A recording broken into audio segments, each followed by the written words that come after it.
sociale. Este o comisie și suntem dumneavoastră și vă spuneți părerea.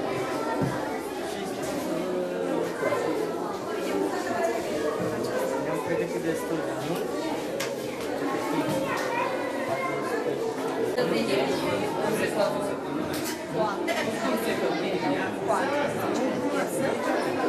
Am soț, amant și mai mulți pretendenți. Eu am venit aici ca să fac teatru. Băiatul Muzean are de 90 ani. Ce faci? Da, Muzean. Astăzi, și locuitorii comune Schimie, eu vă zic Hristos a înviat și cu permisiunea dumneavoastră vreau să salutăm oaspeții care avem din România, județul Vaslui, comuna Lipovăț, care sunt însoțiți de primarul comunei, Viscu Valerian, de coordonatorii proiectului și avem și copiii amatori ai teatrului. Astăzi avem un eveniment foarte important în comuna Schimie, pentru că suntem parteneri în cadrul unui proiect, din cadrul programului operațional comun. Hristos a înviat și bine v-am găsit. Am regăsit. Acum 4 ani fără o lună eram tot în localitatea dumneavoastră. Acum de 3 zile suntem tot în localitatea dumneavoastră. Cu marea bucurie că dumneavoastră ne-ați primit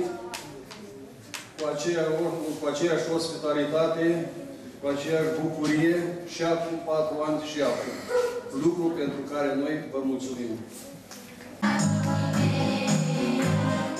Cu atâta drag v-am așteptat, poarta v-am deschis ca de obicei și cu ochii la fereastră am stat, prietenii mei dragi, prieteni așteptați,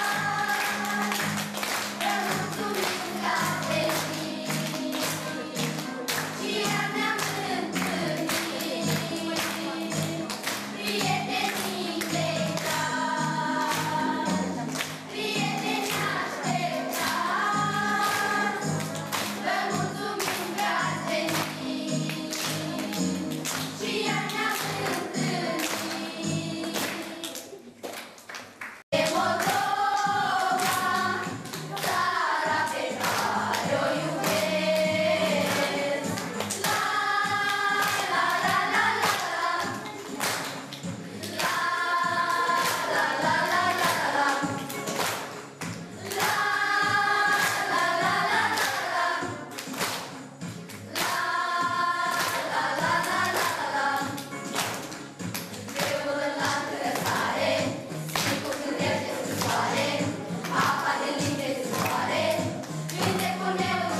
da, domnule, niște papuci, niște scârța pe hârtie, mănâncă pe datorie, ia pe ferișie și seara se gătesc frumos și umplă după nevestele negustori.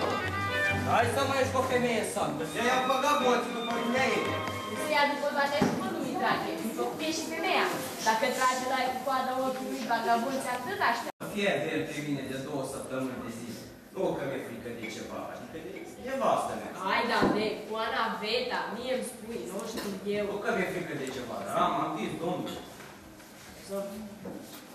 Dumneata, că l-a lăsat ca secule, a mers la grădină la ei. Eram eu, consoarta mea și cu nată meziță. Le punem la o masă ca să vedem și noi pomeni.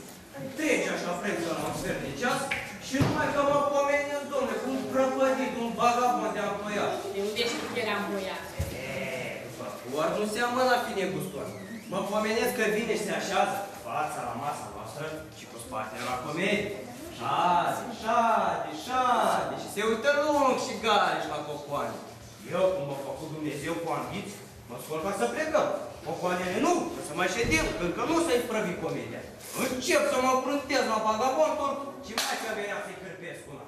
Dar mi-era rușine de lung, eu, negustor, să mă pui în public un vagabond, nu vine bine. Mă mai uit eu încolo, mă mai fac când mă sinchizez de el, vagabondul cu ochii zgris la cobale. Încă-și pune și ochelarii pe nas. Tii, frate, n-ai, să fii foarte la ei să mă feamă așa pe mine, că să-rea ochelarii din ochi și giubenul din cap, de-au câini în Giurgiu. Trezor. Se-i sprăvește comedia. Ne sculăm să plecăm. Poate goale se scoală și dumneavoastră.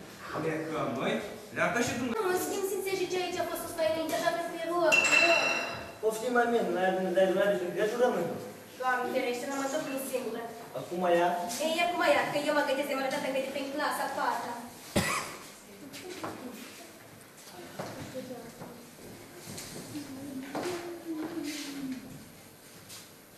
Țin minte de tot, veneam seara în coace, mă vărea sub cojoc, că uite și acum acolo pe frânt zace vechitoarea cei de cojoc. Ascultam cu voci nestredezele, culegeam stele pe încăpăturile acoperișului, apoi tosteam și cu înjurământul viitoare mele căsătorii, îmi încuiam că iată undeva departe, în pământișor de țară trăiește un băiat, care își vede zilele la joacă, umblă părinții la deal, se gâșnește colecțiile și nici măcar se tacă de cap cu și eu pe undeva. Dar veni o zi când gălările noastre se vor împreuna și porni vom împreună sub semnul lui Minister. Dar Bucovina ca de unde vine? Din parte ce? Cam de acolo, ceva mai prea simțit. Atunci de ce stai? De ce nu te apropi să mă sărăm și să spui tata Renja e dragă? Păi, de ce nu? Iată-mă, e dragă.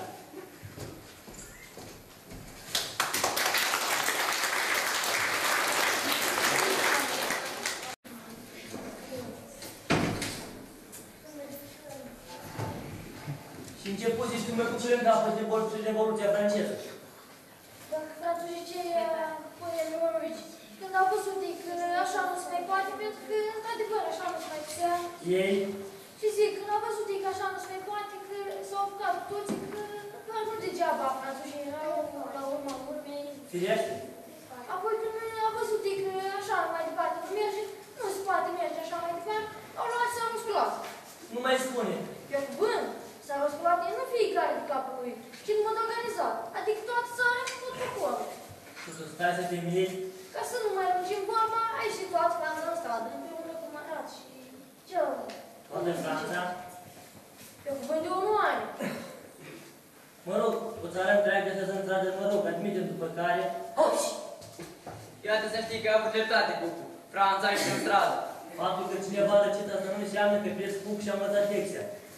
Dacă strănătatea asta cu ărea mironului, n-are nimic a face cu răceala. Strănătăm pentru că suntem înlipsiți. În sfârșit, poate fi gripă, poate fi răceală, dar să ne lăsăm toate în pace și ne întoarcem la ale noastre. Spuneai că mai cu frică franțuzii când au văzut, ei și-au văzut. Păi s-au musculat, aș fi stradă și capă. Cum ai explicat? Vivat, curat, trăiască, s-au și cu Revoluția. Cât privește gripa, că a dus Lenin și celălalt de fundul clasei, gropa de gripă. Tace! Păi eu trebuie să vă spun că și la noi acasă te spălesc. Era gripă, mâine gripă, azi gripă, numai eu nu i-am slufit de ochi până una mă pățin. Nu-ți se pentru că ești mai definit. Nu ți-ai făcut lecțiile și asta te-a salvat. Da, ce le faci? Ce mi-e ca să vă de gripă? Dar nu e frate Google, dacă ții minte, azi e grămadă de dat de gripă, mare Revoluția franceză. Apoi că Revoluția ce compune mâna putere casa. Arată a fost preferită, bulbe cu vândările sale preferate. Încălziți în scoria Romici, că gripa asta publicită s-a chiuberit nu mai la dumneavoastră.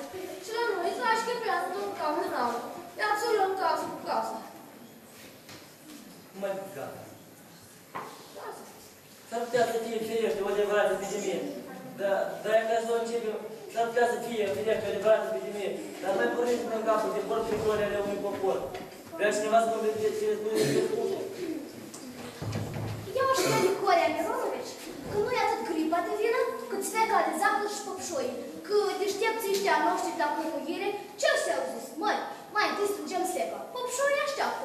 La urmea urmii, chiar dacă nu treacă până și în iarnă, chiar dacă nici acolo o leacă, gerul sucă și când pornești să pneumătă, ciocolăi țară înainte de ți-i drag să pui în coș. Anu, să vezi, mă, cum s-au întors toate. Anul nou bate la ușă. Mâine-i poi, mâine-i Crăciunul. La vremea cum a dat-o în ploi, toarnă-să și noapte. Și când au văzut rauăcii de acumuire, ce și-au zis? Măi, jumătate, adică o jumătate se duce la sfeclă, iar celălalt la păpșoi. Însă, ce folos de dusul acela când afară e fric și de sus toarnă? Au muncit bine oameni, o zi, 2, 3, până că răcit, au căzut cu toții la pat. Și tot așa, jumătate? Dacă fost jumătate, s-a câștigit de la sfeclă, s-a câștigit de la păpșoi. Hai să ne umblăm că epidemie, care epidemie, care gripă? Dacă nu eu o spun, proastă, doctorul o spun, te ești nadins la punctul medical, vezi cum se-i culit în te-și capă. Beneghiz, gripa, să mai tăi cu daci care. Ce, care? Ca să vezi la ce se gândește Cucu când se vorbește despre Revoluția franceză. Se poate întâmpla, dar nu Marie, când întrebă epidemie de gripă, a fost să se răstătină la toți băpșorii și pe zahăr. Dar mai porniți în capă de vorbi și de gloria ale unui popor. Putem neoare să lăsăm pe frațul în asemenea clipe. Hai, cine este că la nevoie? Dar eu vă zic, Corea Mironovici, că nici firma de zahăr și nici băpșoi nu au de-a face cu ce s-a întâmplat în realitatea. Personal sunt de părerea că avem de-a face cu maladie. În franceză farmacie tot maladie se spune. Posibil. Apoi, părerea mea personală este că avem de-a face cu maladia adusă din Asia, care acolo se numește concord. Care concord? Pasă, zăpășitul. Nu concord, concord. Și acest concord nu este o maladie într-o limba asiatică, ci o colonie la hotarul tine. Un oraș, mai bine zis. De acolo au dus marinarii gripa asta cu temperaturi înalte și au purifică cum fost grip. Nu știi nici pe dragul, dar să vezi stățlie. Uite, mai bine așa. Ce-ți faci pe un Corea Mironovici? Eu mă ridic ca să-i dau o mână de ajutor, iar el mă jignește. Îl faci pe deșteaptul, dar măcar o singură dată și făcut drept. Tocmai asta ne-și doar că ce băiați în bată râmă, că am gândit să-și facă lecție. Ce mă nu de pe Maluseni? Ce are fația? Și ea să-mi dea la geografie? Care islele Malusenii? Măi, substantiule.